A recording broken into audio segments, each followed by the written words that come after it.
Hi, Ella. Good morning, and how are you doing? Great. Good morning. Good to see you. It's been a while. Good to see you too. Yeah, it has been a while.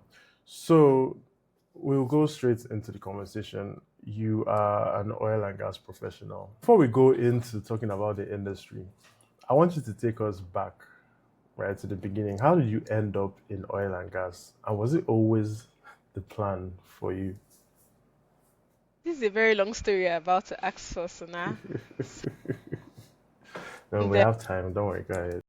okay, so I've had, like every young human being, I've had series of career choices from being wanting to be a teacher to being a lawyer to being so many things. But as you know, I studied engineering. I studied mechanical engineering, and um, when I was studying mechanical engineering, oil and gas was not what was in my head, right? In fact, what I wanted to study was aeronautical engineering, and unfortunately, I couldn't do that. I now went on to study mechanical engineering.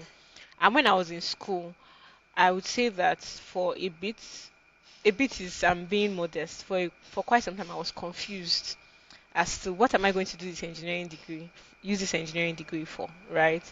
So I'm studying mechanical engineering. Am I going to be a mechanic? At some point, I even went to a mechanic shop for internship.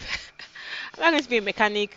Am I going to work in a factory? Am I going to work in an automobile? Like, it wasn't really clear.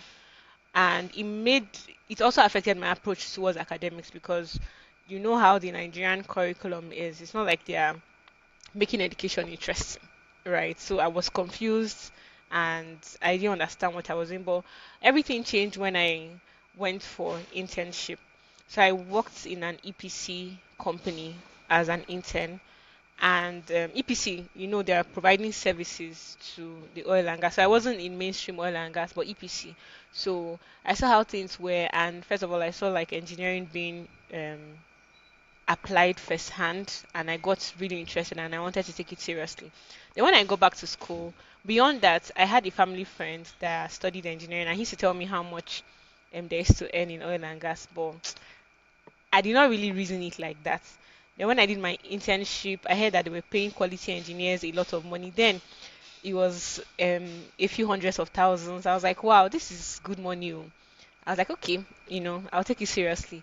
Then I go back to school and I started hearing stories. I don't know why I was just hearing how much they were paying them, how much they were paying them. And I remember asking a classmate, and he said, "Don't you know that Olamide song?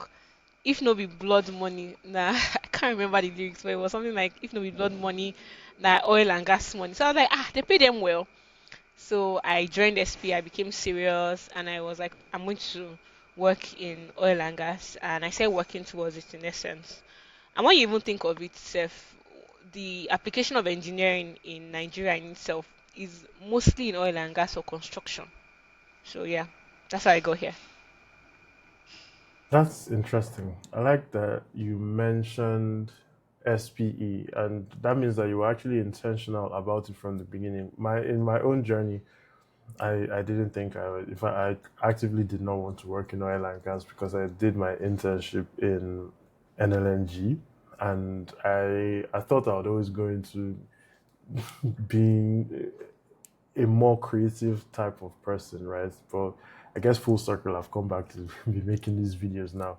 But anyway, let's talk a bit about your work. We'll get to SP in a bit, but as a project engineer, what does your day to day actually look like? Because I think a lot of people they just have a vague idea of what an engineer does. Do you actually go to the field and use wrenches to turn bolts and things like that? So, what does a project engineer actually do in in the oil and gas industry? Okay, so I don't know if we have. I believe your audience is a mix of both technical and non-technical people, right? Mm-hmm. So I want to talk to my technical guys, the engineers in Nigeria, because it's as if things are different in this country. In Nigeria, when you tell someone that you're studying engineering, right? For instance, you tell them you're studying electrical engineering, they'll be like, can you fix my NEPA lights? If you tell them that you're studying mechanical engineering, can you fix a car? And if you can't fix a car or a gen, then what are you studying in school? And they'll just rubbish your certificate, right? But that's the thing, I think, is ignorance. There are technicians. and technicians are more hands-on than engineers. I'm not saying that they are not engineers that are hands-on. They are, but technicians are trained to be hands-on compared to engineers. Now, engineers is more in your mind, right? And we are more problem solvers. So engineering in essence starts from the design. So the engineer is the one that will design whatever needs to be built, right? And would also supervise what needs to be built. So most times the technicians know how to do it, but the engineers know why it is being done and most times what is being done. So that's the difference. As a project engineer, back to your question, I would refer to myself as a very interesting cocktail mix, right?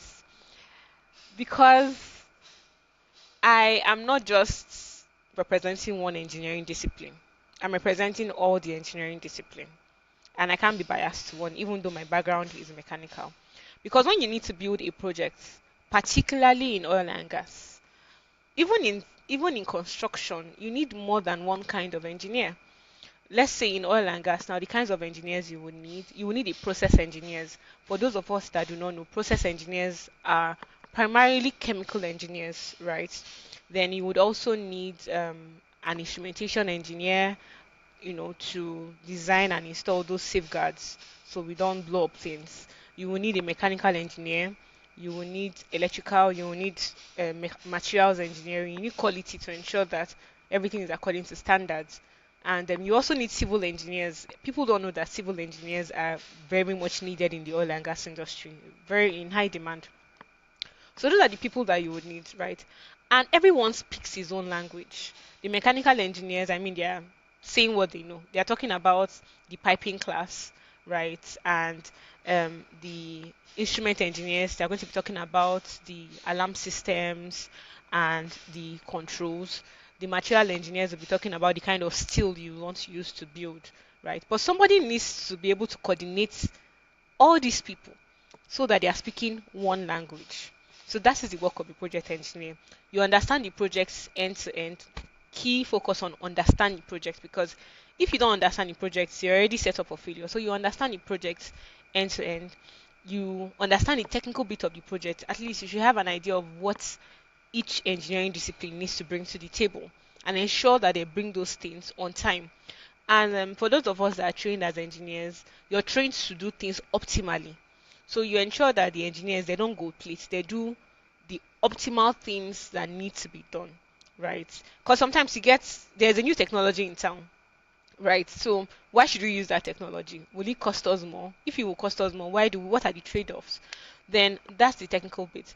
Then there's also the part about costing.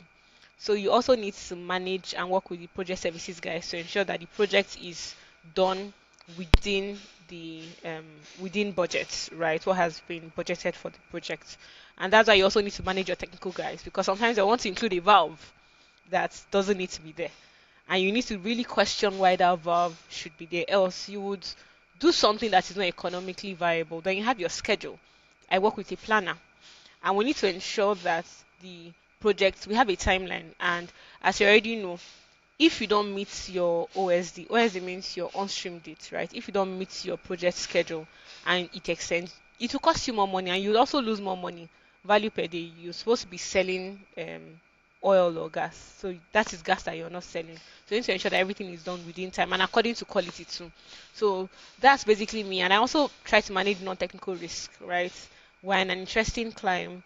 So you do the projects, you construct it in a community. There are community workers, there are community people that you need to manage. So you're managing everybody, right? Is a mix and match of both technical and non-technical stakeholder management and also work too. That is super interesting because people always, especially people in this community, they ask me, I studied this, what are my chances in the oil and gas industry? And I feel like questions like that usually bring you into a narrow way of thinking. Because you, for example, you're a mechanical engineer, but you just described how you have to bring everybody together as a project engineer.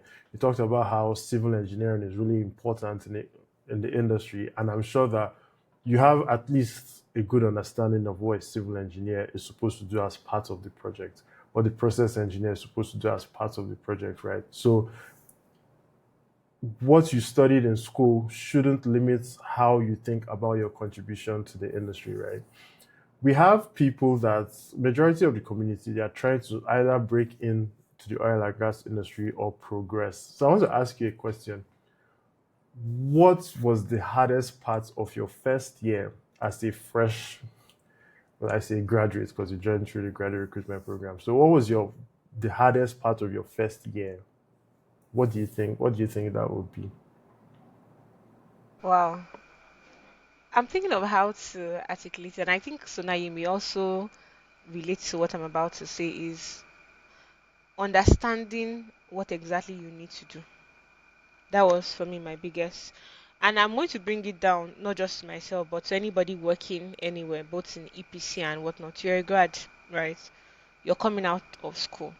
And most times you come out of school with a mindset of I studied mechanical engineering, or I studied civil engineering, or I studied accounting. So that is what I ought to be doing. And once it's not playing in that tune, right? You come to work and they're telling you to do slides, or they're telling you to do something that is not exactly technical. You feel like then go sack me from this place to mind my pigeon because what am I exactly doing, right? So for a very long time, even when because I worked in EPC for a few months before I started working in the other company, and in both areas, even when I was doing my internship, it was still a challenge. It took me a while to actually understand that every other person is here to do business, right? So they are not built so that I can showcase my skill or what I can do. They are built for me to help them do work.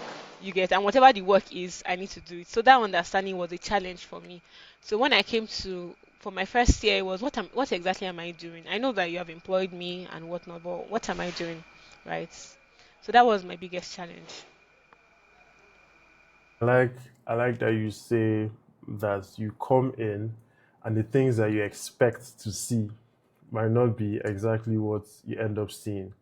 And the fact that you're not here to, like you said, you're not here to showcase your own skills. You're here to ensure that oil comes out of the ground, right? And whatever you need to do to contribute to that is what you have to do. And you Exactly. have to ensure that you're providing value. And that value comes with a lot of collaboration and working with people, right? So I want to ask now beyond the technical part, because I always tell my community that your technical skills are the foundation. You have to know what you're doing and be able to do it excellently. But your soft skills are the skills that are the building block that determine how high your skyscraper will go, and that's how far your career can go. So, how do you balance building your technical skills with your soft skills? And I know that this will lead to SP, but let's not talk about SP yet. Like, how do you build it within the company? Funny enough, I will not have even mentioned SP for this particular question. I would step back a bit to when in my final year, right? And I feel that if you're an engineer or a core technical person on this call, you relate to what I'm about to say. I remember going to meet my professor in school. I went to Uniport, by the way, and I asked, what are the things I need to know now that I'm done with school? We're preparing for the labor market. What are the things I need to know to position me well for employment? And I thought this man would tell me, go and study AutoCAD, go and learn um Primavera, our various softwares. He told me, go and work on your soft skills. And it did make sense, right? And people tend to underestimate soft skills because it's not just soft skills, right? Soft skills will be like, what are the soft skills now? You're a critical thinker. Before, I know they think. Am I not thinking? you need to you need to know how to communicate. Am I not communicating? I speak Communication, English well. collaboration, I need teamwork, to know how to collaborate. I need to know how to do this. It sounds sweet. stakeholder management. Yeah. It sounds really nice. Yeah, I felt I had all these things, right? And I wanted to focus on my technical bits. But at the end of the day, like what I mentioned earlier, it's not just about what you can do, is value, right? No matter what you can do, is what value are you bringing to the business and to the company. And as time has gone on, I mean, the technical part of things is still there. That's why you're employed. You need to be able to deliver on your job. But there, what will make you deliver on that job is even most 10 out, okay, 9 out of 10 times or 8 out of 10 times is your soft skill, right? And it will shock you to know that I have actually gone for trainings on soft skills because you think you have these things, but you realize that you have gaps. I used to think that I was an excellent communicator because I speak very well. But along the line, I realized that sometimes I'm saying things and the person I'm speaking to does not understand what I'm saying the way I want them to understand it. I've had to go on Udemy, LinkedIn Learning to learn how to be a better communicator because communication is two ways, right? Um, Even soft skills as attention to detail. These are things that I thought that oh it comes easy to me, I have them. But the same way I'm equipping myself technically, I'm also equipping my soft skills. If you check my LinkedIn Learning now, you'll see courses, attention to detail, time management. I am constantly trying to learn because the world is not even the case of the world is evolving. You constantly need to manage yourself and ensure that you are just like your car, right? We service our car all the time. Doesn't mean that the car is not capable of moving. But when you use your car, use your car, use your car, use your car, use your car, you will need to change the oil, you will need to change things just like yourself. While you're exuding yourself, there are some times whereby you need to check and watch yourself. Am I doing things the way it ought to be done? And if I'm not, what do I need to do? What do I need to learn so that I'm doing it in a way that I would have an excellent output? So that's what I would say regarding that. That's really nice. Sorry, I'm also going to I, add something. Sorry. yeah, Even go ahead. networking is more or less a soft skill, right? You would also need to read books as to how to network with people Yeah, and be because you're networking intentional with people about it. that are not your kind of people most of the time. So yeah. Hmm. I don't know if you've read this book, Never Eat Alone by Keith Farazi. If you haven't, you should. And for everyone listening, Never Eat Alone, right? It talks about networking across the spectrum from building relationships to even going for conferences, how to ensure that your relationships are the way they are supposed to be. So that's a book recommendation. I can't remember where I saw this, but in fact, beyond seeing it, if you think about it, you understand that a company is just a group of people, right? And so you are in the company of people and you need people to achieve a goal because one person cannot use a shovel and dig oil out of the ground. That's not going to happen. So that's where the soft skills and everything comes into it. As part of development for the community here, I always tell them that there are three most important things that you need to be considerate of in your career: information, getting the right information to be able to do the things that you want to do. And then where you can't find the information, you start to ask questions. And usually questions would be answered, or at least you'd get the best answers from people. So that's the triangle. And then people, when they give you the answer, that becomes information that starts the circle, right? So talking about people, now we can talk about SPE, right? You mentioned earlier that you joined SPE and you are intentional about it. Yes, you are a mechanical engineer, even though it says Society of Petroleum Engineers. We have people on the call, right, that are both technical, commercial. Can they join SPE? Yeah, you can. So, what is SPE and why is it important for everybody listening? Okay, great. There are so many professional bodies in Nigeria, right? And I have Nimeki. But why I stick with SPE is because first of all, SPE is global, so it gives you that sort of global outlook, right? And you do well know that even though I studied mechanical engineering, I could have been anything in this industry.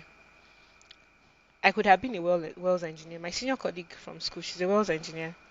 I could have been a a quality engineer. I could have even been a mechanical engineer. I could have been a maintenance engineer. So there are so many things, right? And in SP is a network and a community of professionals in the industry.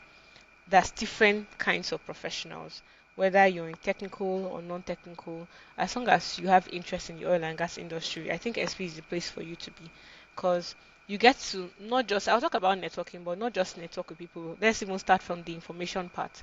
So every month in SP, there are technical sessions and non-technical sessions, professional development sessions that they have, and it's free.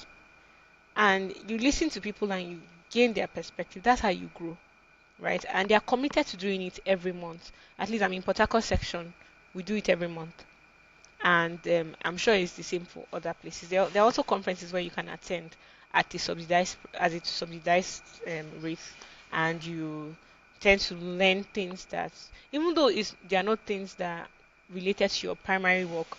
I think it's important that you don't box yourself, right? It's important I know a bit of supply chain. I may not be a supply chain specialist at the moment, but it may come in handy. So you get to learn about the entire value stream of in the oil and gas industry. Then other than that, there's the networking bit, right? Which is networking bit and career visibility. So I would say between career visibility and networking, maybe career visibility comes higher because SP is global. Whatever you're doing is not just being seen by your company, it's being seen by the industry. So you handle a technical session, you handle a non-technical session, a professional session, you work on a project or something for SP. It's not just your friends or your colleagues that are seeing it or are benefiting from it. It is you have people from SLB, Halliburton, every other person, they are seeing what you're doing. So there's career visibility. And there's also recognition for whatever you do. Sometimes they give awards, and these things they go into your CV. If you're applying for an MBA or applying for a scholarship or whatever, it comes in very handy. And if you're a student here, please be active in SP, because if you ever want to go for your masters abroad and you want to apply for a scholarship, they want to know the extracurricular things that you do, because you're not a robot, right? You're a human being. They want to know those extra things that you have done, and SP will give you the opportunity to do those things. Then it comes to networking. Now you have friends that are not just within your people that you will normally meet, right? You have colleagues and people that you interact with from other companies, both big companies, small companies. You can interact with those people, and I think in all those are the it gives you the things that every young person needs to succeed. I'll stop there. You were the youth chair of the Young Port Harcourt professional. section, YP, Yeah. Young Professional Chair. Yeah, you are the Young Professional Chair, YP Chair, right? What did that role? What did that role actually involve, and what did it teach you that your job did not teach you? See the way I shone my eyes once you said it. So And I also, what's your current role? I think you have a current role that's Yes, different from I'm no YP Chair. longer So the YP chair. yeah. So I was the YP chair last year, and I'm now the membership chair this year. And guys, by the way, they won. You guys won an award, right? At Yes, nice. both national and regional in Africa. Yeah, you see, Emanuela is a star. I know stars. But go ahead. Okay, so um, being the YP chair, first of all, as the young professional chair, we I had about over 300 young professionals. Young professionals, not just people that's people that are working at different places. Young professionals in my portfolio, people that I had to manage and be responsible for them, right? It was quite intense because I'm working in a company that is equally as demanding.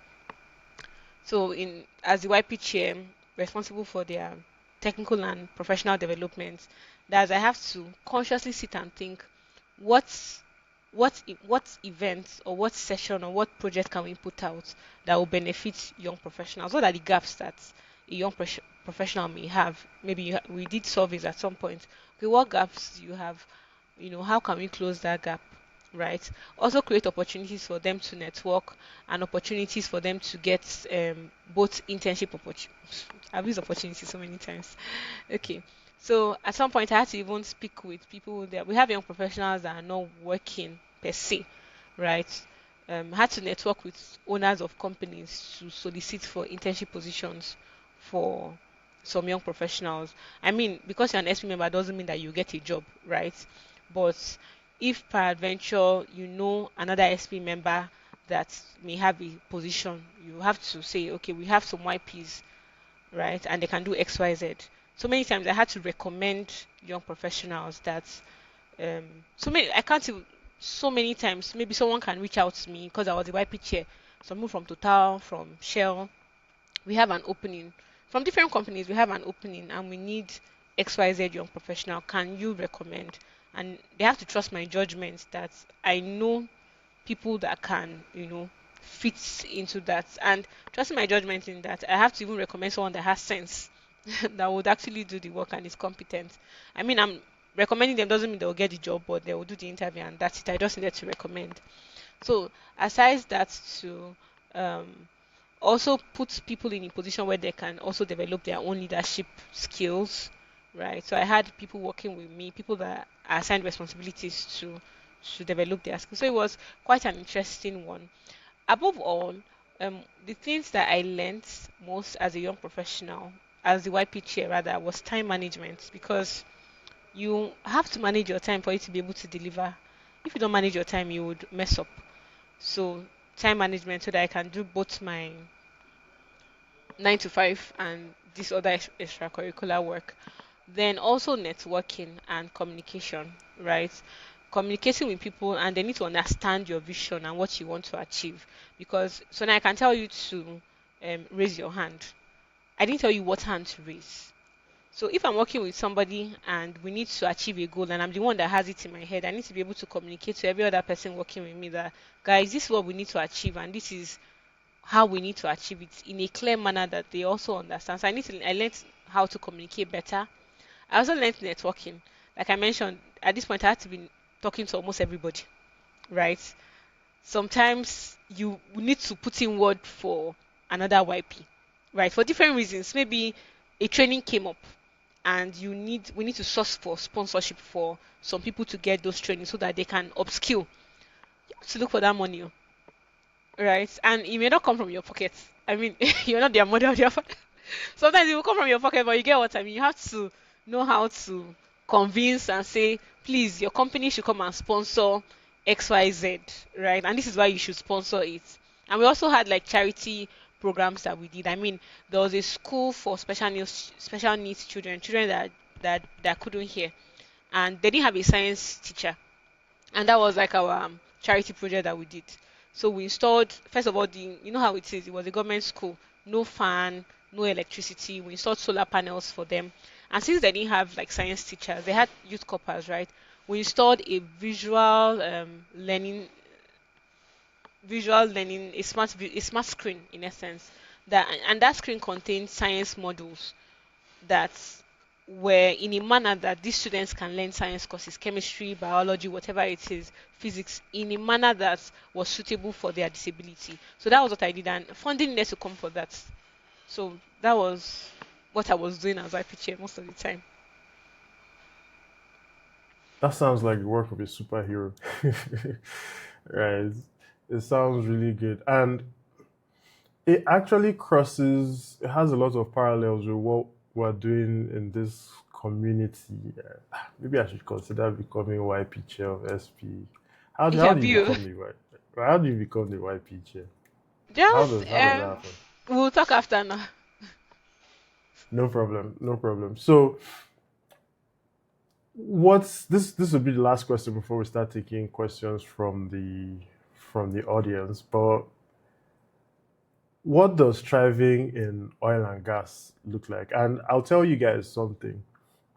I I used to, not used to, I want to, I'm a kind of person that I like to explore and think of different things and maybe eventually not just work in a company, maybe have my own company, be a thought leader and all of that. So I was having a conversation with Emanuela one day. I don't know if she remembers, but she told me that she wants to climb the career ladder. Those are the exact words that she used, right? So for the people that want to grow and thrive in oil and gas and not just survive or stay stagnant, what do you think makes the difference? What do you think people need to be thinking about consciously every day that makes the difference and will make them succeed? Okay. The first thing, you need to define what success looks like to you.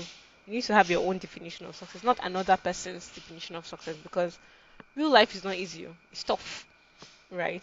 And you would have to make certain sacrifices and do certain things. And if you don't know why you're doing those things, you're going to be discouraged, you're going to be burnt out, and you're going to give up. So first of all, what is success like to me, right? There are people that want to be consultant, and that is it, and that's a fantastic goal to have, right? You want to be a technical consultant, and you work accordingly. There are some people that want to be managers. That's a fantastic goal to have, and you work accordingly. Some people just want to earn and just earn well, enjoy their life, and go for fun vacation. Please, that's also a good goal to have, and you act accordingly. But I would say the key thing after defining what success means to you is, I would say the next thing is your mindset, right? It will sound very cliche, but having the right mindset and having the right mindset now, maybe I will look at it from a different angle, is knowing exactly what you want to do and be confident that this thing you will do it. Because if you have not decided in your mind that this thing you're going to do it, you would really struggle. And I will give you instances. I mean, it's obvious I've done so many things, right? And if I want to appraise myself, okay, Ella, when you did A, why did you do it better than when you did B? And when I analyzed it, I had almost the same resources, right? There were the same challenges, same everything. But maybe my mindset was different. Let's say A, I was more confident that this I can deliver it, right? So I thought about it differently. I was more spontaneous, I was more daring, I was more creative than B that I wasn't so sure about in my mind. So if you want to bring it back to your career, right, you need to convince yourself so much so that that thing you want to do, you can do it. If you have to, pep talk, you have to be giving yourself pep talk all the time. You have to, I do affirmations. You have to affirm yourself, because if you're not confident that that goal you want to get, you can get it, even though you have everything it takes to get it, because your mind has not yet accepted that you can do it, you will struggle. You may not do it. Sorry to say, you may not do it. So you need to first accept in your mind, right? And I'll even go back to you, Sonam. We had a conversation, I think, the very first time we met, and you told me that you only apply to the companies that you were sure that you were going to get, if you do remember. So, I mean, he was certain, and it's very obvious the way he would approach it is different than when, I'm not really sure I will get this. You're very tentative. You're just working on eggshells. You're not giving yourself to it. So the first thing, decide what success looks like to you, and the next thing, condition your mindset to believe that that thing you can do it. Then the third thing I'll talk about is excellence, right? You need to build a brand of excellence. Anything associated with you, ensure that it makes sense, it is done well. Because if you're not delivering on certain things, even if you deliver but you don't deliver well, people will tend to see you as, they won't trust you. And there's something called professional trust and your career brand. I know people that have brand now are content creators, musicians and celebrities, but you as a human being and as a professional, you have your brand. And what your brand entails is what you're able to do and how well you do it, right? Because I need to be able to know that if I call Sona and I tell Sona that, Sona, I want you to handle, because you're a supply chain specialist, right? I want you to handle the procurement for XYZ projects, and I want to get the best contractors or the best vendors, and I need it to be delivered at XYZ time. I would do that with confidence, because I know that Sona has a track record of delivering on time. Not the one that maybe Sona will now delay, right? And he's not even thorough with his check, and we now enter maybe duty issues, customs clearing as the, it's just a mess, right? So those things you have to be really thorough, not because of your now. That's another thing, right? When I work the way I work, people feel that I work because of my company or what I will get, but no, it's because of my personal brand, right? And what I'm doing for myself, because at the end of the day, yeah, you do it so well, your company benefits, but the person that has the most, that gains the most value is yourself, because nobody can take that away from you. That's if I want to change companies now and I go to the next company and I tell them I was able to do XYZ, they would want to work with me because I was able to do that. So it wasn't just because, my company, I did something for them and I'm serving another man's business. That's another thing. Your mindset too. It shouldn't be that you're working for somebody or you're working for an institution. You're working for your future. You're working for yourself. So if you're going to spend late nights, you're not spending late nights so that your boss is happy. You're spending late nights because there's something you want to achieve with your career and you need to do this to be able to do that. So I'll leave it as that. Thank you very, very much. I'm sure that the people listening have already learned and understood what they need to do. And I really resonate with that excellence part and the personal brand part because you never know who is watching and you never know what would be said about you in the rooms where you are not there, right? So I keep telling the community that you wouldn't know. So let me say it like this: wherever you are now, in 5, 10 years, whatever you do now will start paying off then. That is when the brand that you have built, the reputation you have built, will start paying off. People would remember when you are given this small task, you delivered it this way, it's time to give you a bigger task. Things like that. So thanks for that. Let's go into questions now from the audience. We'll start from the WhatsApp channel, people that dropped their questions yesterday, and then we'll go into the live chats. So, first question here is there any hope to transition to oil and gas? For instance, switching from FMCG. It seems the opportunities for transitioning are limited to experienced hires. What's your take on that? First of all, I will sound like a motivational speaker, but I don't think anything is impossible. Right? If you want to move, just be strategic about it, and it will sound really like high up there. Just be strategic about what you want to do, and you work out. Maybe you may not move as an engineer, right? Who knows? But at least you will move into the industry as something, right? So if you want to move, he says he's moving from FMCM. What what for? FMCG, fast moving consumer goods. So, like Okay, manufacturing, food, and things like that. okay. For instance, now I don't know if he's an engineer, right? Maybe he's a maintenance engineer or a process He engineer. is, I He's an engineer. believe he's a process engineer, You should not be asking this question because, in fact, let me give you an instance. Let me not even speak too much grammar. Let me give you results. Do you know that people that work in refineries and all those companies whereby the processes are very complex, right? They have maybe more compressors, more lines, and the rest. They are the best process engineers in the oil and gas industry, and everybody knows that.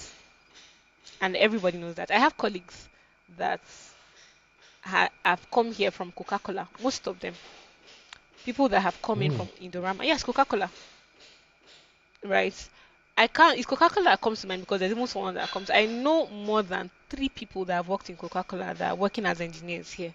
And if you even check the kind of work they produce, they're even different because of they are more hands-on in such industries, and the problems they are more than Yeah, our simple problems. We just have a line connect to a manifold, maybe compress your gas. But those ones they have, you have to bring it down to this spec, reduce the temperature, and yeah. so they have more experience and they are more sought after, right? So if you feel like you're not sought after, maybe that's a myth, right? You need to just change your strategy.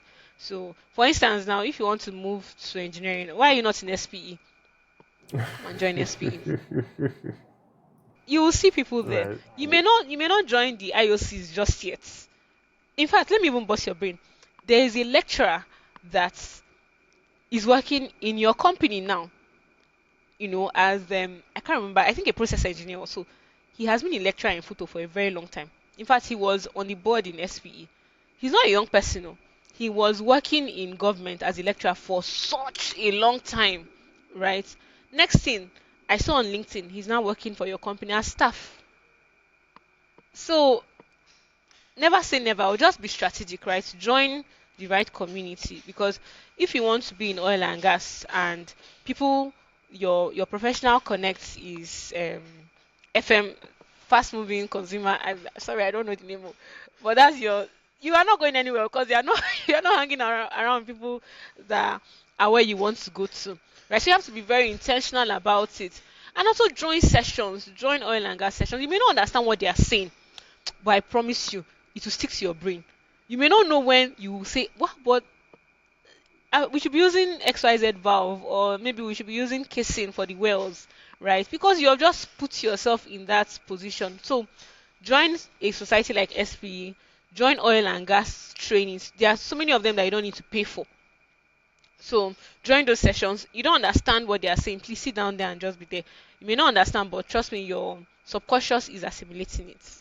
And also be strategic. Maybe draft a career plan.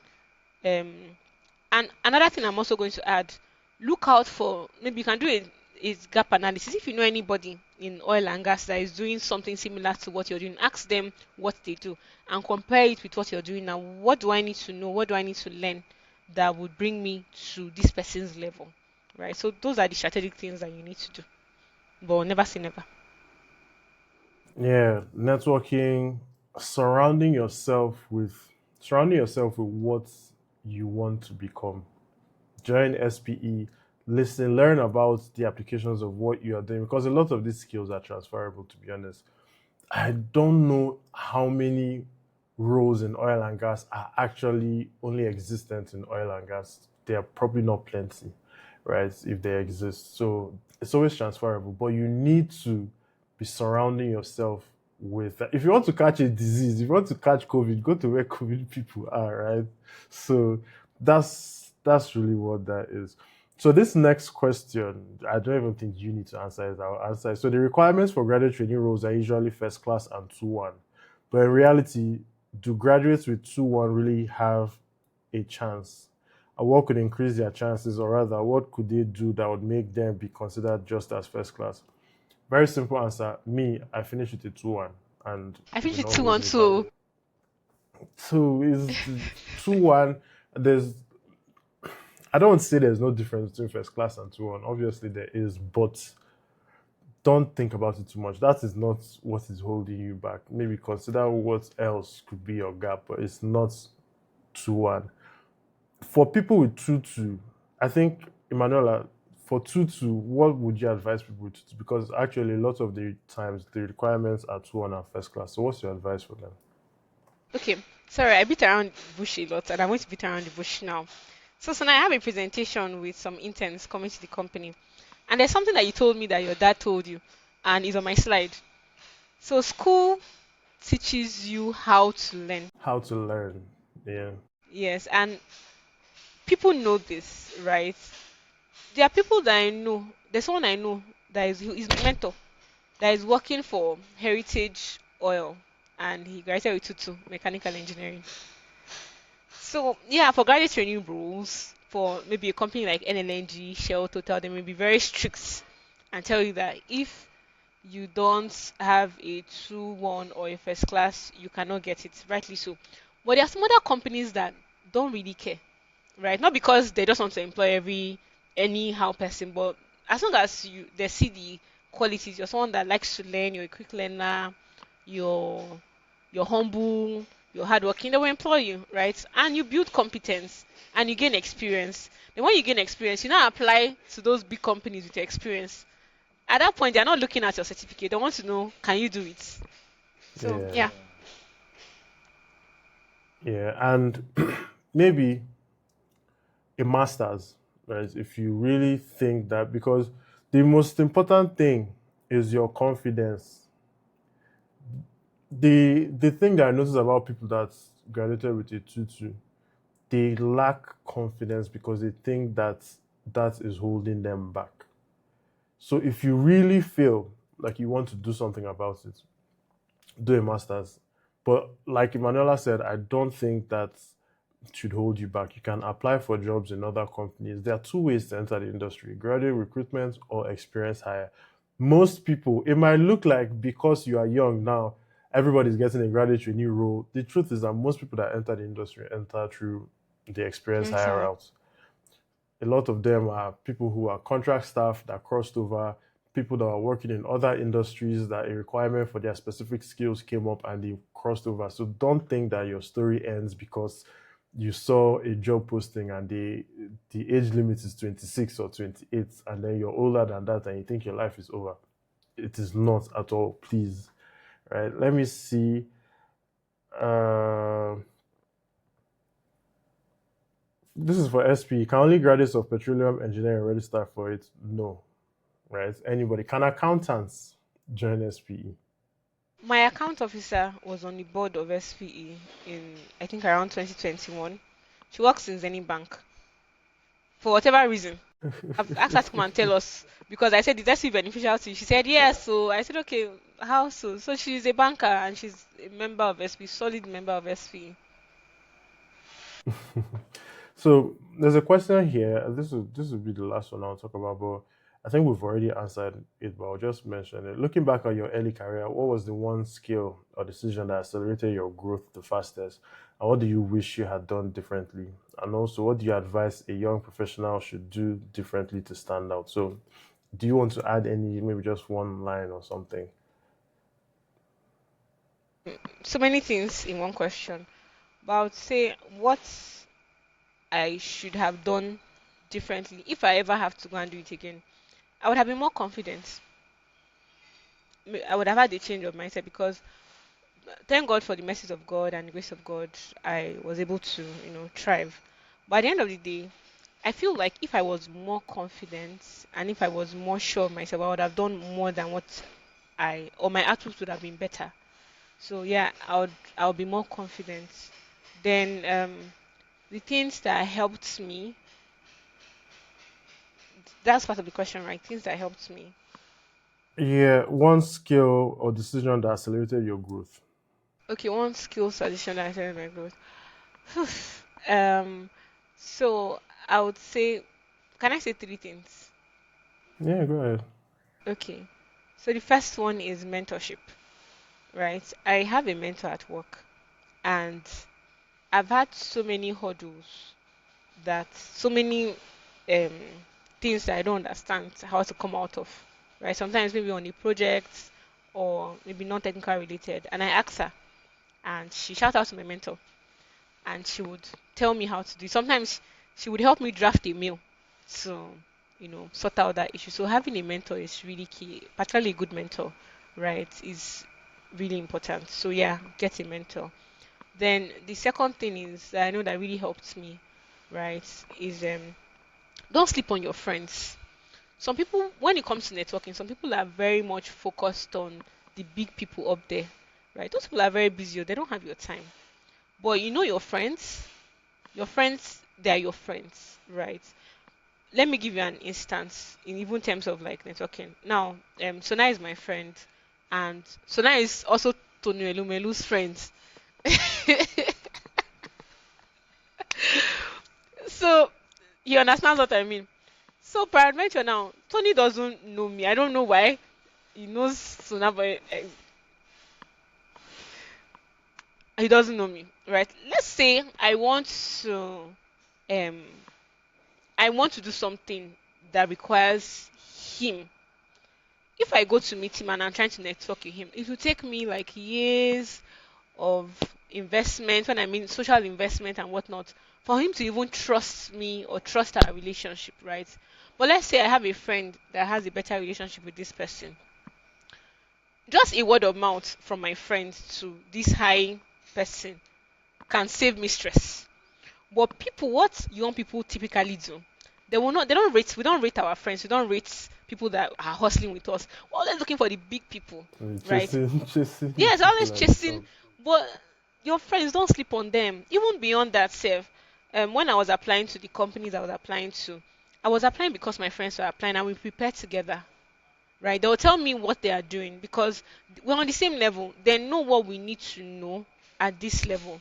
So they are telling me, oh, this is what I studied, this is how I studied it, right? And I'm following them to study it. And all of us, we succeed. Sometimes my friend will tell me that, Ella, I'm working on a paper and I will join them and I'll work on the paper too. That's to my own benefit.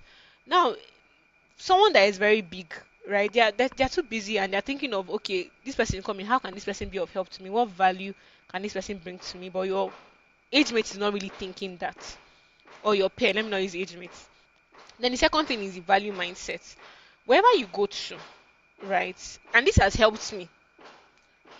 Know that you're bringing value to that person. It will save you a lot of stress. You won't take a lot of rubbish. Even if you don't know anything, just know that yourself, you're a valuable person and you bring value to whatever community. You know what I'm saying? Because it has helped me with my decision making, right? There are companies I would have worked for if I didn't think I was bringing value to them. And at that point, I was just a trainee that didn't even know my left and right to. But I knew that as long as I'm here, this company will be better off because I'm here, and that's the mindset that I have. And I'm going to tell the quick story, right, as to why this is important, knowing that you bring value. I once worked for, now, if I say work now, it wasn't like actual work, right? I won't say what it was, but it was a sort of internship I did with a company. And the culture there was not great. They had a bit of a toxic culture, more so they didn't used to pay salaries, right? And people used to complain a lot. So there was also another young girl that was doing similar internship as I was. And I was talking to her and she was like, after you're doing this now, you just pray to God that they would employ you. And I said, I don't want to work here. And she was like, why? There are no jobs out there. I said, I feel like I have something to offer. At that time, when I was saying this, I can't say there was any software that I could do, right? But I felt that at least my person, how hard I work, the things I can do, the ones I can do, I don't think that I need to subject myself to such environments. And she was like, there are no jobs out there. And it was almost as if the way she was talking, it's almost as if someone employing you is doing you a favor, right? So you need to be very subservient, you need to be very, I don't know, you're not seeing yourself as someone that has value and they can also gain something from. And that was how she was thinking. And I had to tell her something. I said, first of all, you have value to offer. And don't ever think that there are no jobs out there. There are jobs, right? If not anything, if you want to even sit down and think, sorry, I'm going to say this, people are, you know, crossing to the other realm of life. You know what I mean? I don't want to say it, but people are crossing over, right? And those jobs are there. People are japping. People are resigning for whatever reason. So if these things are happening, they're part of life, then why would you now say that there are no jobs? So yes, don't ever, it's just your mindset. Don't ever think scarcity. And don't ever think that you don't have anything to offer. Think from a place of value. So are the things that really helped me. That's that's an awesome answer.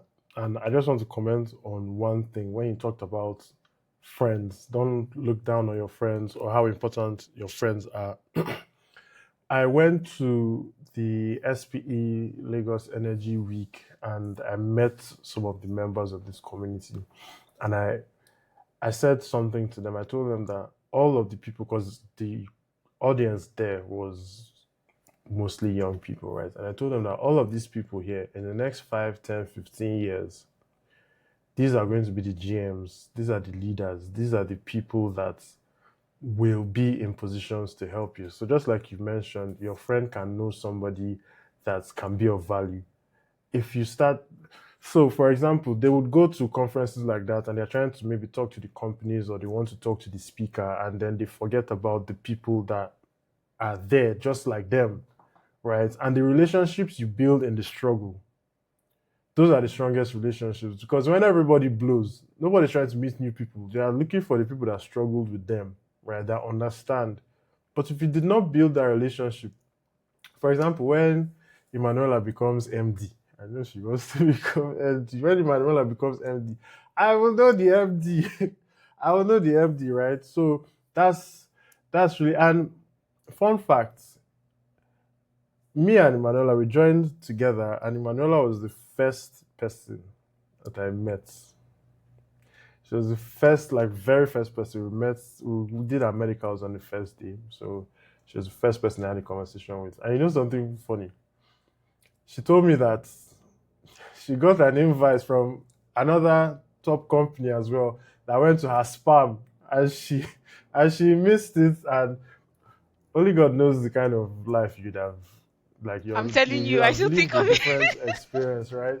And Yeah. I say that just to say that because you miss one opportunity doesn't mean that life is over.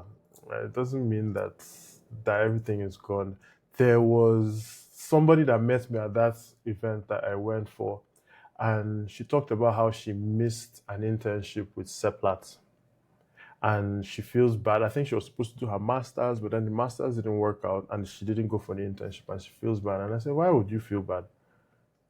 Next year, another internship opportunity will come, will open up. It might not be Seplat, it might be another company, better company. So there's no need dwelling on the past. Always focus on the future." But now let's And take some sorry, so now questions. let me even add Okay, to go this. ahead. There's this saying that says opportunity comes but once. That's not true. It does not I come think we need once. to. Yes, it doesn't come once. In fact, it is in the air. It is in the air. It is around us. You just need to. So I'm about to make this up right now, but you need to be. You need to put on the glasses to be able to see it. And what that means is Your you meta need to be glasses. the person. Yeah, you need to be the person that's prepared. Right? You Yeah. need to be the one that the opportunity is looking for before you can see it. Because, for example, if they if they're looking for the president, the next president of Nigeria, they won't come and meet me and you because we're not prepared. But there's an election next year, Yeah. and people will be trying to become the president. Me and you cannot go there. So to us, it is not an opportunity. But there are people that opportunity exists for. It is around us. Yeah. True. A graduate trainee role can come up soon. And then, for example, let me use an example that usually holds people back. People that have not done their NYSC. That application is not for you. By the time you do your NYSC, you will become the person that application is for, meaning you've put on the glasses to see the opportunity. That's now your opportunity. You mentioned that I said I only apply to roles that I'm sure I will get. Why not? But to add a bit to that, I would only apply for roles that I am at least 80% qualified for because there's always that tendency of maybe the company did not find exactly what they're looking for and so they're searching around and then you now are the one that fits in. You never know. But I would not apply if they say we need 20 years experience. Why will I apply? Right? Why will I apply and then receive rejection and then feel like I'm not good enough? It doesn't make sense, So now right? this thing But you're saying that reminded me of. I think everybody has been in this phase after school when you were trying to look for a job. I was you just be honestly applying job for hunting. everything. I applied for GM Saipem. Oh my god. Don't know what the Oh GM my does, god. but I said okay. Maybe they'll feel because of my audacity, they can give me something. No, I no, applied. see. So delusion is a good ingredient. Small delusion is, yeah, an ingredient of success, to be honest. So keep applying for GM. Maybe they'll call you one day. But yeah, let's take questions. How important are certifications, professional memberships, and a strong CV generally in securing graduate trainee roles? Let me see if I can put this on the, yeah. Okay. I feel like I may give a bit of a controversial answer, right? For most companies, honestly, for most companies that I'm not saying this so that you're lazy, right? Certifications are extremely important, but for most companies, they are not when they look for graduate trainees, right? Most times, they don't really care so much about your certifications, or even about what you can do. There's like the basic ingredients of that they're looking out for. in their candidates. And one of those ingredients is your ability to learn, because I know that when you come, you would learn. And a marker to show that this person is an avid learner is the amount of certifications you have. So if you have a track record of maybe attending conferences, of doing certification, or learning and doing certifications, you don't need to come and tell them that I'm an avid learner. It's there. This person has like 10 certifications. Shows this person likes to learn. And maybe other professional bodies, right? It also shows that you're a balanced human being, and you're someone that is willing to go over to do things, because most of these bodies, they know that they're not paying you and you're active, so it says something about you. So that's the importance. Yeah, and I totally agree with that because, and let me add why the certification is not so important for the reason that people think it is important for the learning. It is because if you're not practicing the thing that you're learning in that certification, you forget it. Once you stop, you forget it. So and a mentor told me this. I asked him if I should keep learning about something that I want to eventually go into. And he says, to be honest, you'll forget it, right? Do your best where you are now, build a reputation of excellence. And that is what will be important in the decision making.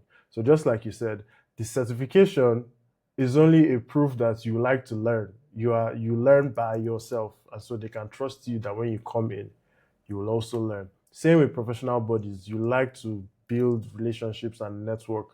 You there is a so for appraisals, I can't remember now. It is relationships, capacity, and what's Achievements. the last Achievements. achievements? Yeah, achievements. So these things actually show. So for example, relationships. If you're in a professional body, you volunteer and you help people out. That shows relationship. Your achievements are the things that you have done in your work. So in your CV, the things that you've actually done somewhere else, right? And then your capacity, the certifications will show that you actually go and do things by yourself and you're spreading yourself wide and learning. So that is, I think I wanted to mention that. Yeah, and just to You want to add, add I know something? Okay. yes, so people don't misunderstand what I mean, right? Because it doesn't mean you should just be gaining certifications for the sake of them. Because you can put a certification or a certificate that you have in your CV, and if you go for a graduate trainee interview out of fun, maybe that's what HR wants to now ask you. They'll ask You say you can, you. they will not ask you. You don't now answer, and that looks like you're a liar, right? So you That's the need to be worst thing that can strategic. happen. Need to be strategic. Don't just be gathering things for the sake of it, right? Yeah, it shows that you're an avid learner. You get, but you don't want to now show that you're an avid learner and also show that you don't know anything, because they'll not ask you, you can't answer. So The simple just be thing is don't strategic with lie. what you're doing. Yes. Don't lie. If you did a certification and remember I said if you're not practicing it, you forget. So make sure you can answer to everything that's on your CV. Thanks for that addition. Yeah.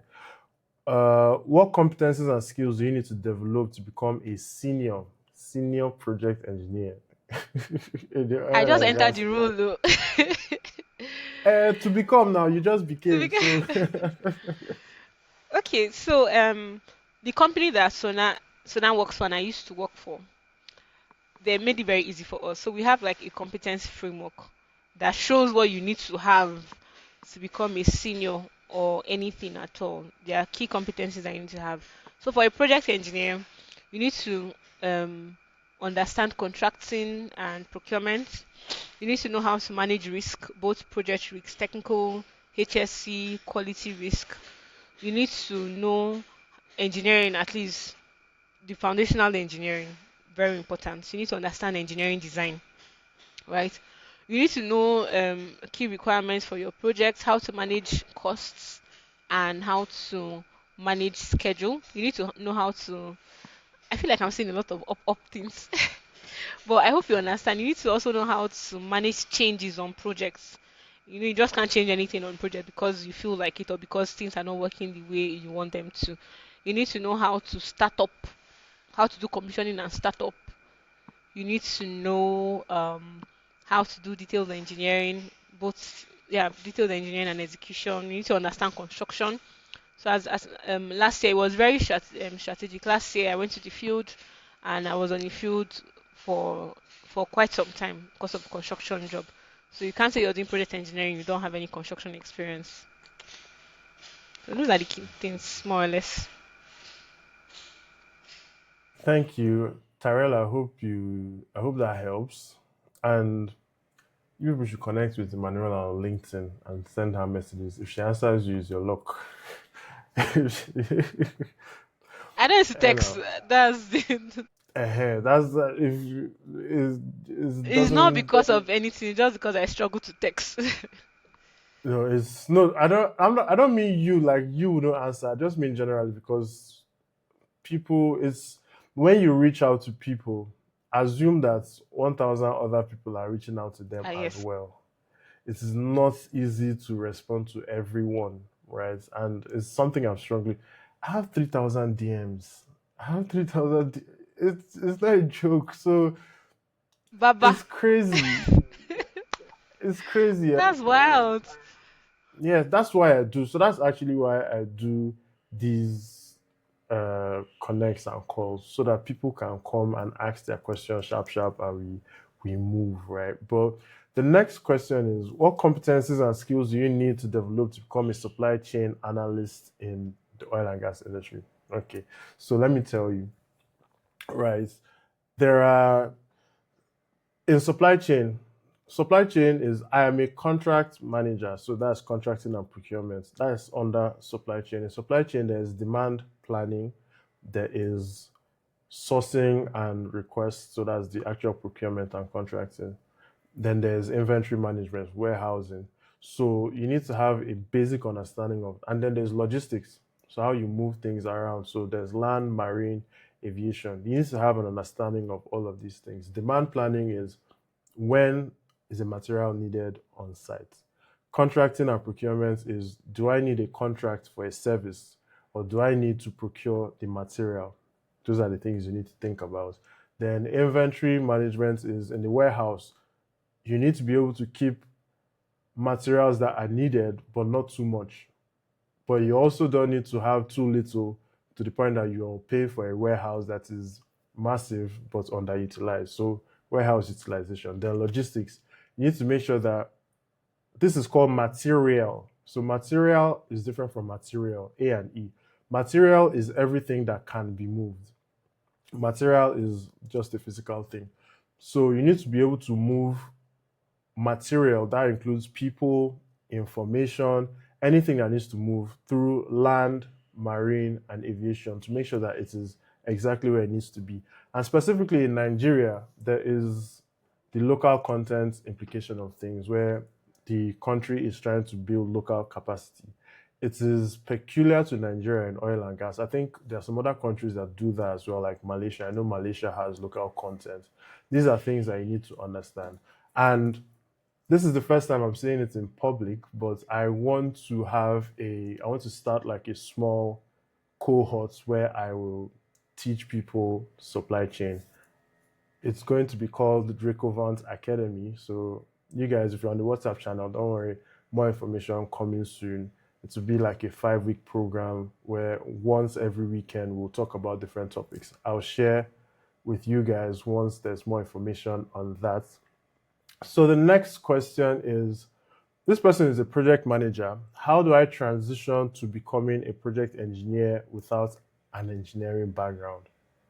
Is that possible, first of all? And how can the person do it?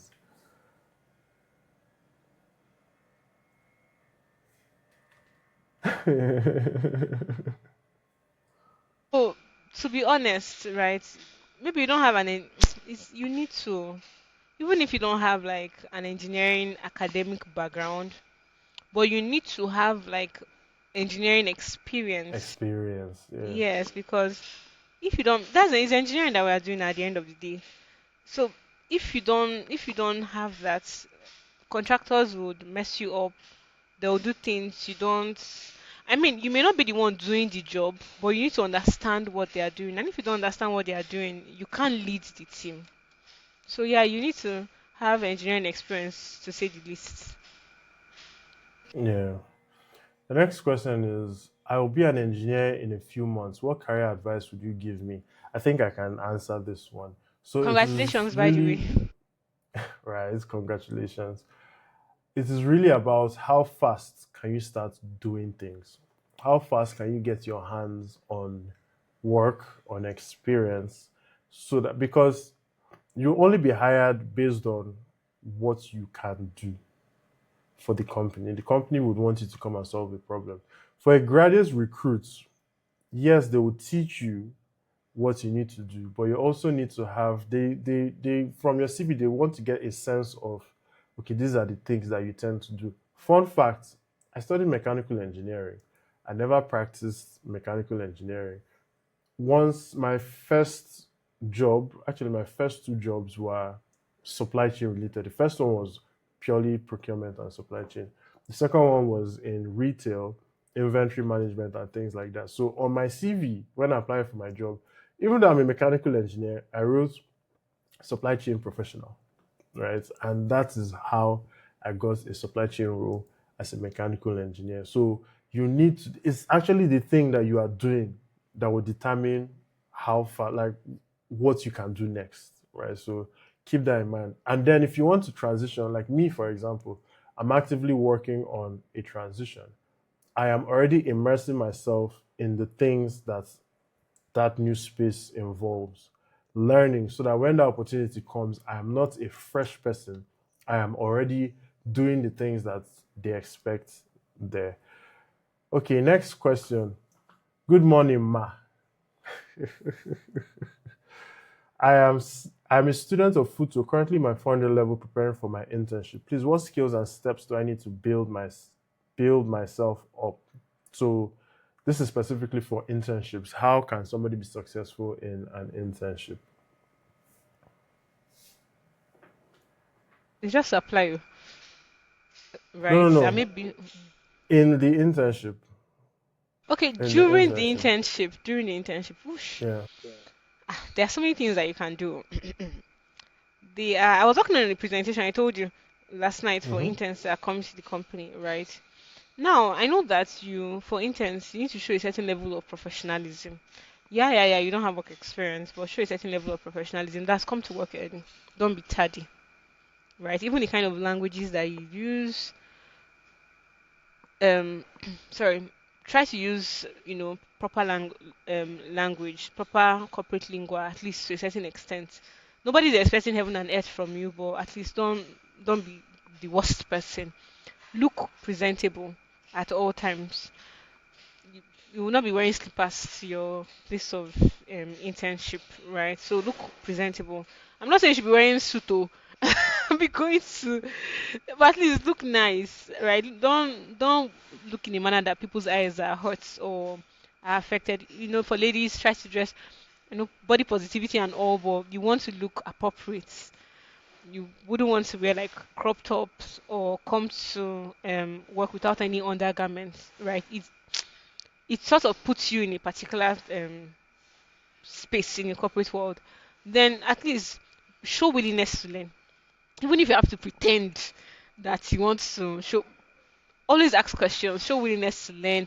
Anybody's doing, oh, what are you doing, why are you doing it, can I learn, can I help you, right? Even when you don't feel like it will help you because people will know you as this person is a serious minded person and this person is willing to learn. In fact, the biggest compliment you can get as an intern is that, okay, first of all, is that you're hardworking, right? And is that you're willing to learn. Those two things, those are the key things that most people look out for, right? You don't want to go to your internship place and morning till night you're watching um Netflix or whatever. I mean, people will see you. They are not paying you big money now. They don't really. They're not going to say anything, but they already will make an impression of you. So you want to not put yourself in that position. And imagine if you maybe after you're done with school, you want to come back. They would go and ask all the people you worked with, should this person come back? And then the report is he or she was watching Netflix all day. I'm telling It you, like doesn't it doesn't sound good, right? So yeah, that's that one. And one more thing I'll add, learn how to send emails. I don't know how to send email. Nobody teaches people how to send emails, but I receive some emails from people in this community, and I You're wondering. wish I I wish I can tell them, please go and learn how to send emails. You can And actually check yeah, so YouTube, or you can check YouTube or mhm, Udemy to know. It's very important to know how to send emails. It will save you a lot yeah. of. I mean, I feel that I got a lot of rejection mails because I was sending rubbish emails. I actually, when I look back, I think maybe that's why some companies rejected me because I was sending. I didn't know how to send emails. So please learn. Yeah, and you guys, I have a cold email template in case you want to reach out to people, reach out to companies. If you go on Instagram or TikTok, if you haven't already, and DM me cold email, you'd get the link. This is a long question. Wait, I've missed one, sorry. I'm a project engineer in a power solution company. What are the technical skills I need to have to transition? What resources do I need to consume to excel in project engineering? You know when you say power solution company now, I'm lost. 'Cause So maybe is it it's NEPA? Is it solar? it might be maybe for Is example it a green power plant. a power plant? There's one that is around. I've forgotten the name. Is it a power plant? Is it? Most I would assume it's a power plant. Oh, if you want to transition into um oil and gas as a project engineer, I would want to. What I will tell you is that whatever you're doing, I don't know your discipline, but you want to focus a lot more on like what they are doing in terms of electrical, right? Because if you want to transition to oil and gas now, you may like your electrical experience will come in really handy. Even if you don't know what any other person is doing, at least you're covered in electrical, right? You understand the kind of cables that need to be used. You understand, when it comes to load listing, the safety requirements that are there, the kinds of transformers that need to be used at certain sites, at least to a certain level. Maybe you may not come in immediately as project engineer, may or may not, right? But at least that knowledge will not be wasted. It will give you a bit of an edge. How can I join SPE? Do we You can, share so that form can they use that form? but please make sure you pay and you upload your payment because people would use that form and not. Is a SP is paid membership. Let me just put it out there. It's paid membership. So you don't start filling the form halfway and you now submit because you're not able to start because I have to keep filtering and filtering and filtering. I just want to know, give you heads up first. Yeah, okay. So two ways to join. You can go to the website and do it. It's actually very straightforward. But you need to have a dollar card. And I think now I know GT Bank, I use my GT Naira card. Yeah. I think First Bank works as well, so you can use those cards. But then if you need help, Emanuela has a form. I can share the link to the form. How will I share it? In the WhatsApp channel. I'll share the link. Just like if I do that, there are 3,000 people in that channel. So Emanuela, if they might bombard you with. But anyway, I'll share the link. I'll think of the best way to do it. I'll You share the just link. that if you are a student, SP membership is actually free for students. Oh, So you really? can actually, yeah, for students it's free. It's paid for, at least most I know, it's paid for by Chevron. I think they may want to back out. I'm not sure. I'm just hearing rumors. But at least for now, today is free, so you can join as a student. Okay. Yeah. And for the link, you would be registered as a Port Harcourt in the Port Harcourt section, but you can always update that. That was what I did. I registered in Port Harcourt, but then I moved to Lagos and I have changed that. So that's what you can keep in mind. This is a long question. Let me read it first and understand. My name is Yusuf, 411 Mechanical Engineering, uh, student at University of Ilorin, and I'm on a first class. That's great. Very interested in building a career in the oil and gas industry, and I am currently doing my internship at NMPC Engineering. Now, this is net cool. Yeah. I would like to learn from your experience. If you had the opportunity to go back to your 400 level, are there things you would have done differently to better prepare for a career in oil and gas? Also, if you don't mind sharing, I would really appreciate hearing about how you were able to transition into the industry and any advice you would give to someone in my position. So, to summarize this question, what would you have done differently in school in your 400 level? And then how how were you able to transition into the industry? You mentioned that in the I beginning. didn't I really didn't really catch that. transition, no. Like I left school and I entered. So transition is when I was somewhere else and I now swayed Yeah. into oil and gas. Well, what I would say from my own personal experience, right? But you don't have that problem in first class. Was I would have taken school a lot more seriously than I did. Yeah, now you already have it covered, so kudos to you.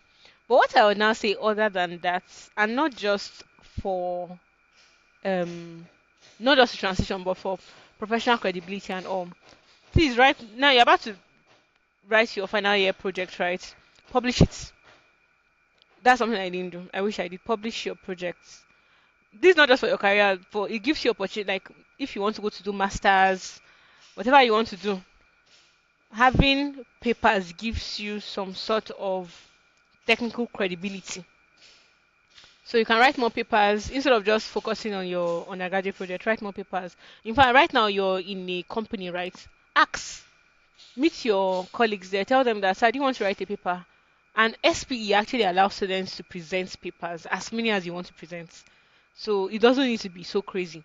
In 10 pages, you've written a paper, maybe something about what you're even working on in Netco, right? Talk to your boss that I would want us to write a paper. You're the young person, you still have energy to do research, so you can do that. That's something I would say you do. I didn't do that, and I wish I did. Yeah.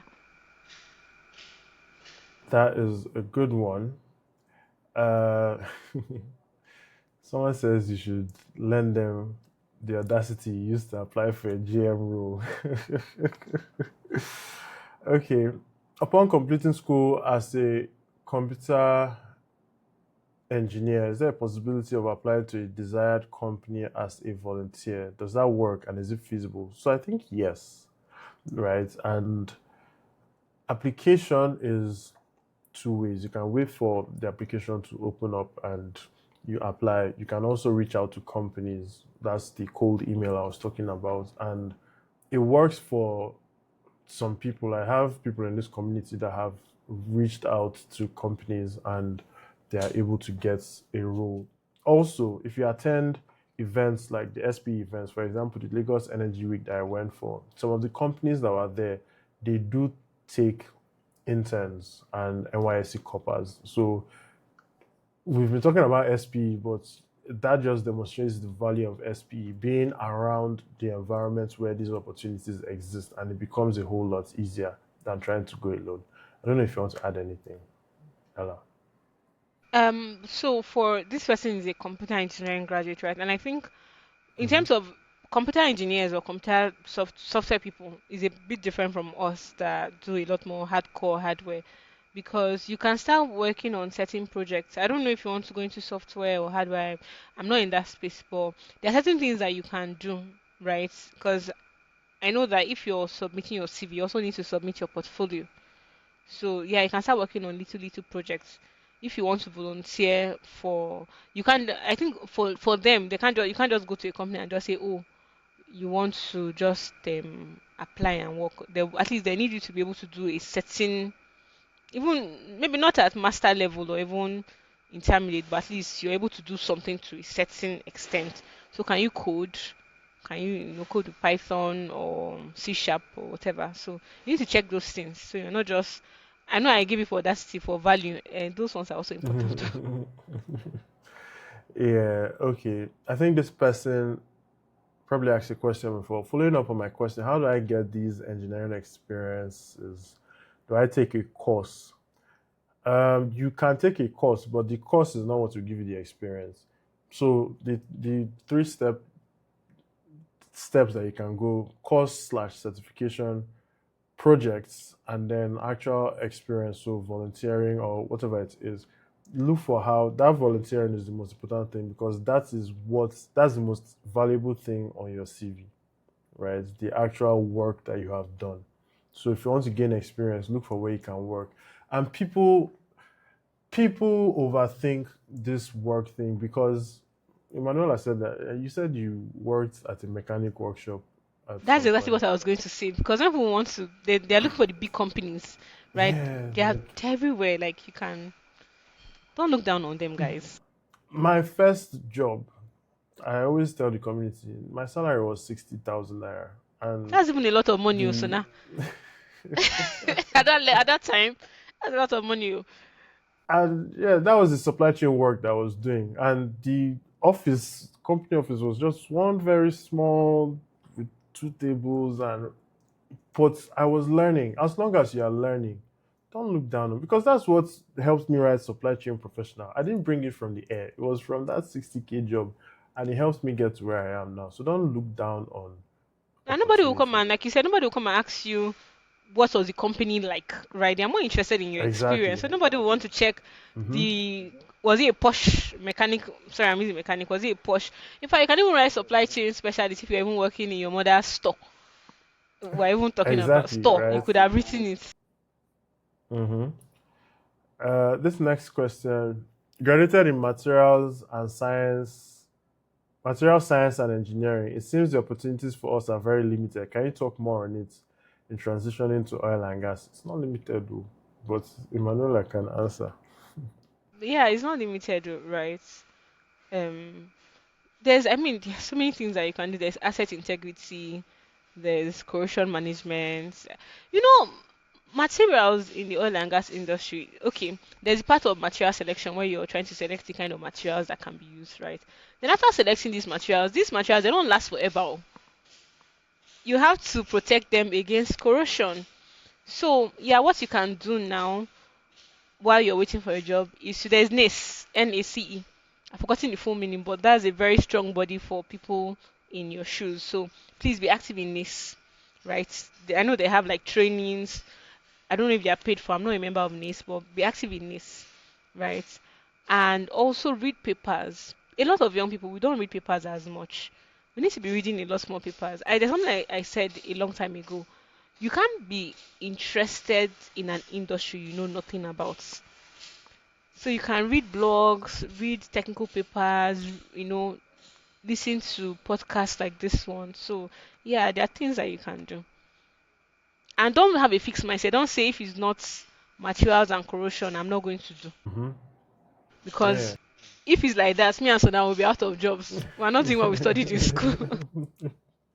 Right. I always say what you studied does not matter. To expand on what you mentioned earlier in the call, where you said my dad told me that school teaches you how to learn. There are actually three things that school does for you. How to learn, it teaches you how to learn. You get to meet people there, your network, and then the prestige of the school. So if I go to Harvard, nobody will ask me what I studied, what I did there. It's just assumed that people that go to Harvard are a certain way. I went to Covenant University. There's an assumption of people that went to Covenant that they are a certain way, whether it is true about the individual or not. You went to Uniport, right? And I did do. what is wrong? Why are you reacting? Uniport has Prestigious in whatever reports. whatever brand Uniport has, right? And so notice that out of these three things I mentioned, the actual course you studied does not influence it in any way. Now that said, for oil and gas, it is an engineering focused industry, right? Retail, for example, is a supply chain focused industry. So you tend to notice that tech is an IT focused industry. Even though there is engineering in tech, like actual hardware engineering, there is supply chain in tech, these different industries prioritize certain competencies because those are the real direct value drivers. Now, if you did not study engineering, it doesn't mean you don't have an opportunity in oil and gas. It just means that you need to have a basic. Me as a supply chain professional, I need to understand the projects, like the scope of works. That is because that's what I'm going to the market to get, the scope of work. I need to understand what is happening. So you would still need to understand engineering at some point. So start from now, building a basic understanding of what bringing oil out of the ground entails, right? Um Good afternoon, sir and ma. Please, how important is HSE certification for someone aspiring to fit in the supply chain role in oil and gas? Before I talk about supply chain, HSE certification, Emanuela, please, I want you to talk about because it's so popular. Everybody wants to do HSE Oh my certification. goodness. Oh my goodness. Like this thing, someone close to me came to meet me. She was like, Ella, I want to go into oil and gas. So there was one church. They were doing oil and gas HSC training. So I'm going to join. I didn't want to discourage her, but I was like, I can't that I manage your expectations though. Right? Everybody, in fact, there's a myth, right? And I've heard people say it and it's not true. That if you want to go into oil and gas, when they talk about oil and gas training, it's only HSU. It's only HSU. And well, while we prioritize safety, that's not all there is, right?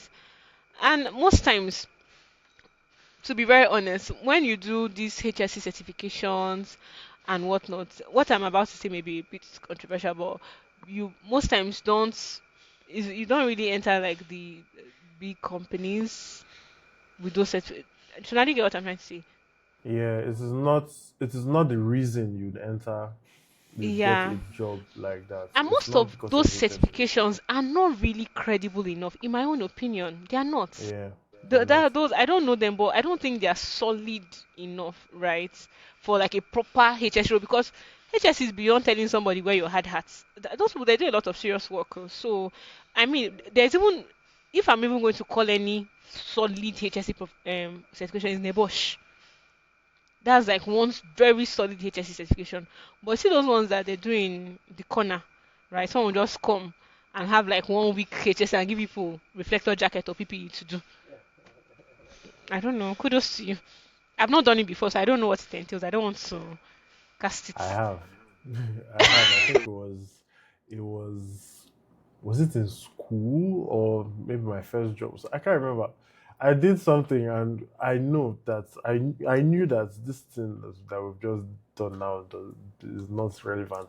But anyway, please for I wouldn't say forget HSC. So HSC is like if I tell you that you need to learn how to use Microsoft Excel, or you even need to learn how to type, right? Because you'd be typing documents or doing that is the foundation. So in the industry, HSE is a real risk. You need to be conscious of that.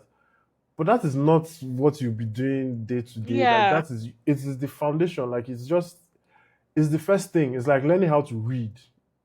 There's totally no role agree. like reader, right? So No, they're yeah, HSC rules, though. They're actually HSC no, rules, no, but no, no. like, There yeah, is a hit. There are HSE roles, but this person, for example, is saying how important is HSE certification for somebody that wants to fit into supply chain.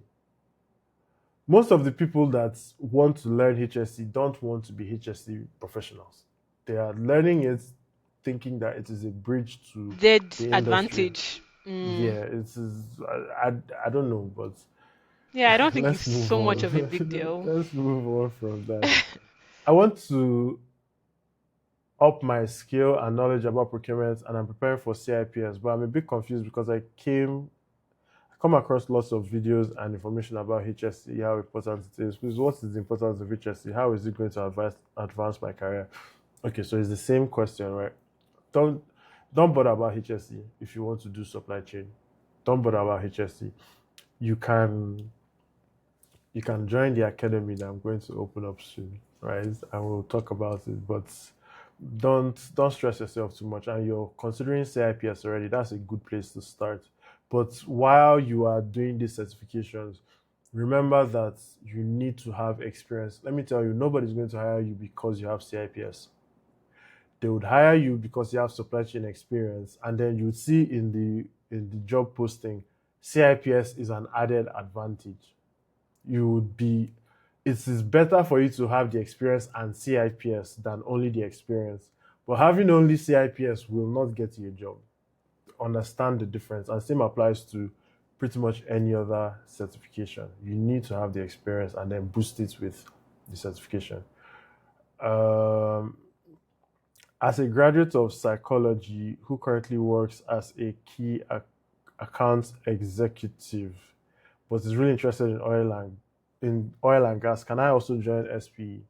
Yes, anybody can join SPE really.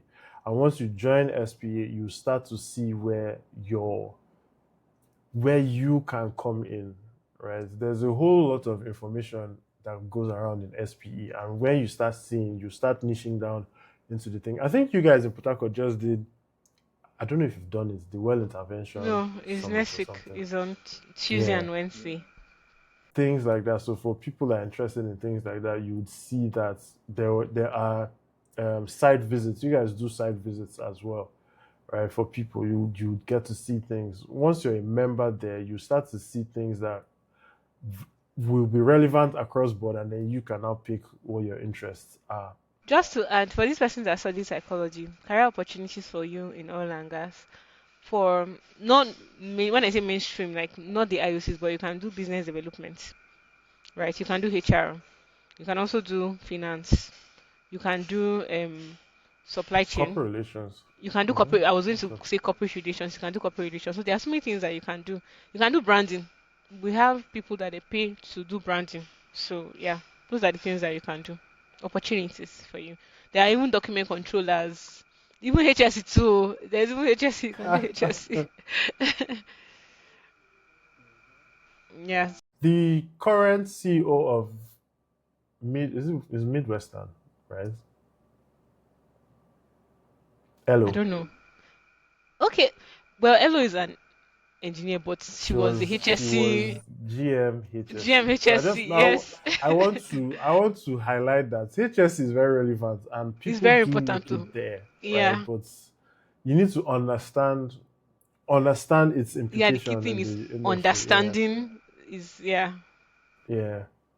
Um sorry, let me Sona, I've heard you say severally that one needs to know where you fit into the value chain to get into the oil and gas industry. I'm a lawyer doing my NYSC in NDDC Abuja, called to bar 6 months ago. A senior told me I need to understand operations in order to stand out in the application of law. And now I know I'm interested in anything that has to do with cleaning, oil spillage cleaning. Where do I fit in the industry? Also from the legal side. So every day a contractor is suing a client in the industry for real. Like it happens Eh? all the time. Everywhere. All the time. It happens all the time. So there is in fact as supply chain and specifically contracting and procurement, a contract is a legal document. Right. So where I work, and in fact, generally, there are things called model contracts. So a model contract is a contract that has been built by legal professionals. There are bodies that even do model contracts, but some companies also have their model contracts that have been built by legal. Because I don't write the terms in the contracts, right? But I execute the contract. So if a contractor does not agree with something in the contract, I have to go to legal. I have to go to a lawyer, right? And that person has to advise because one of the risks in oil and gas as a client, right, is that things can go wrong. A lot of things can go wrong. A contract helps to allocate risk. Who is responsible for what? That is what a legal person can do in terms of contracting. There are other things like joint venture agreements, production sharing contracts, things like that. A legal person has to be part of that process. You talked about oil spillage, that is environmental legal management. Sorry, Emanuela. Thank Yeah. you. So there are applications, but once again, I will tell you, join SPE, watch YouTube videos, even ask Claude. I don't use ChatGPT again. Ask Claude, what can a legal professional do in oil and gas. Remember the triangle I talked about: information, questions, and people. Now you're asking a question, and I've told you, ask Claude, I've told you, join SPE. When you do these things, you begin to see things and you ask more questions and you get to meet more people, right? So you ask them the questions. You you said you are at NDDC. NDDC Abuja. Yeah. So for example, in NDDC, where look for where projects where they are executing projects.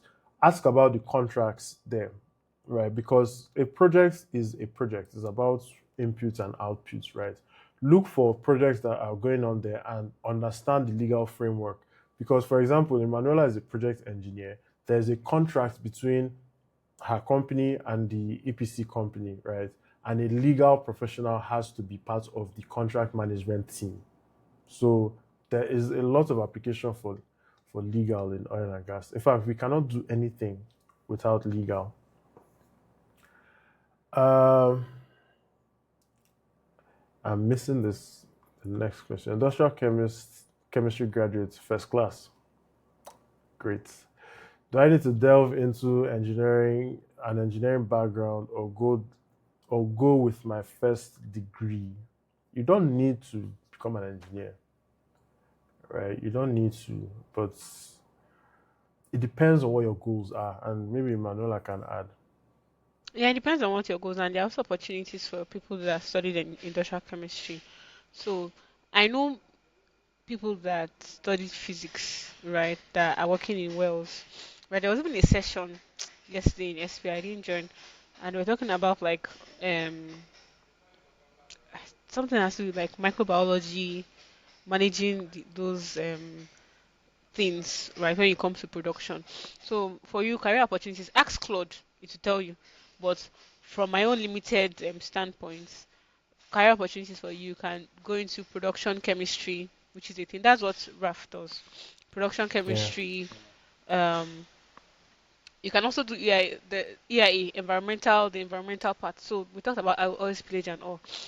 So sorry, it's a bit chilly here. That's not beginning to sneeze. So there's also like the environmental part of it. But ask Claude, you get answers. Thank you. Uh, what else question I need? I have a degree in criminology and security studies. Can this background be applied in the oil and gas industry, and in what roles? So let me tell you something. My dad's best friend, in fact, more or less brother, he I don't think he got to GM level. I think he's about to retire or he has retired, but he was the head of security in a top IOC, right? And security, especially for both onshore and deep water, security Yeah. is one of the biggest risks, especially in Nigeria. Especially, in fact, you'd be shocked the amount of money oil companies spend on security. You'll be very shocked, right? There is an application for that.